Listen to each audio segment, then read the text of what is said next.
though, from Andrew Levi, who is a former British diplomat, was based in the British Embassy in Moscow for a time in the 2000s.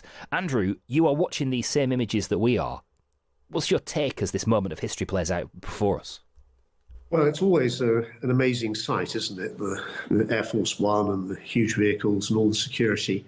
And it is very important. We're seeing the US president meeting the really dictator of Russia, President Putin, but he is an internally repressive dictator, an externally aggressive one.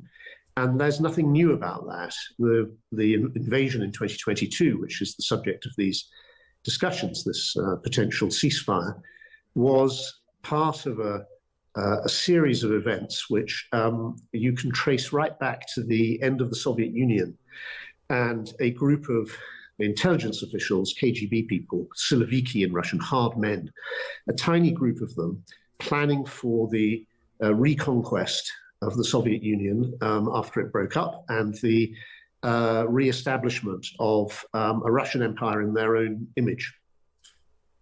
And a lot of that is the sort of history that Vladimir Putin pulls on in these moments, doesn't he? And I mean, what's going to happen now? The two of these men are going to meet. There's going to be, and just to remind you, by the way, it will now be 3 American representatives, 3 Russian representatives, Steve Witkoff, Marco Rubio. Putin's going to be accompanied at the first stage of the negotiations by the Russian Foreign Minister Sergei Lavrov. He will also have the assistant to the head of the Russian state, Yuri Ushakov, with him as well. So a bit of a sense there as to who's going to be part of the Russian delegation, Andrew. How do you expect the first few moments, which could be crucial, we hear from Donald Trump as to whether he walks out or not, actually going? Yes, it's very difficult to read Donald Trump's mind. It's very difficult to read anyone's mind. I don't really believe that he is planning to walk out at all.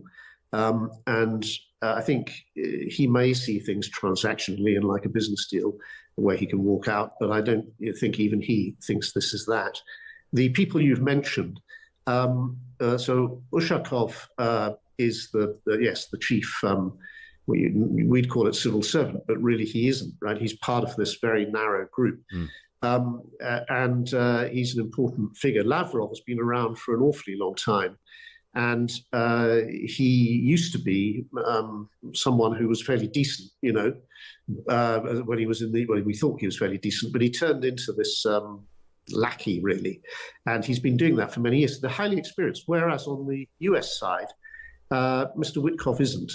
And we can only hope that former Senator, now Secretary of State Rubio, has really got himself briefed up. He's also National Security Advisor, I think, temporarily still. At any rate, he's a very important figure for Trump. Let's hope he's briefed up, because Trump apparently hasn't been taking any briefing from any experts on Russia at all. Right. Also not there, Andrew, is Zelensky, President Zelensky of Ukraine. Penny for his thoughts watching this. Yes, I think this really does have a horrible echo. Surely we can all feel that, of 1938 and Chamberlain and Munich, when the Czechs were left outside the room, the Czechoslovaks, I should say, back then. They were left outside the room, and it was negotiated over their heads, and the Germans took over Czechoslovakia.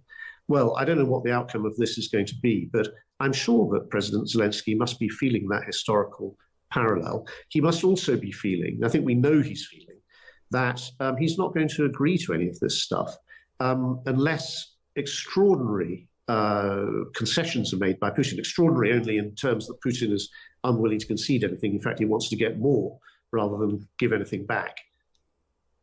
Yeah. Okay.